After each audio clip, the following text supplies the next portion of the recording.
hazijatumika na mahitaji ya ununuzi chini ya kampuni zilizosajiliwa kwa jina lake. Ugunduzi huo unakuja siku chache baada ya uvamizi kama huo kufanyika katika nyumba za wanachama wengine wa kamati kuu ya kaunti na maafisa wakuu. Na shughuli za biashara zilisimama kwa saa zaidi ya 4 katika kituo cha biashara cha soko la Ololunga kando ya barabara kuu ya kutoka Narok kuelekea Bomet katika kaunti ndogo ya Narok Kusini katika kaunti ya Narok.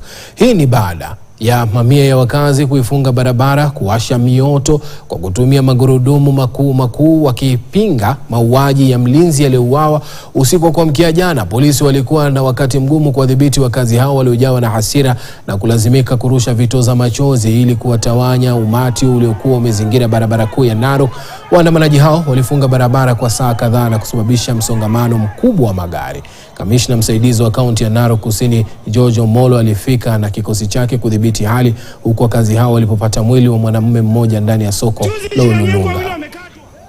Leo tena kuna watchman amekatwa pale Lulunga na jamaa mwingine mmoja. Leo tuko hapa kwa sababu tukiendelea kunyamaza hivi ndio itakuwa ikikuwa kila siku. Tumekuwa tukimadwa mtaa yetu imekuwa mbaya sana, lakini leo tumekama kufight haki yetu. Tunataka serikali jitoe pia watusaidie. Si kama wananchi tumefanya ile tunawezana nayo. Langu tu ni kusema tushirikiane. Maana kisirani hawezi kutusaidia.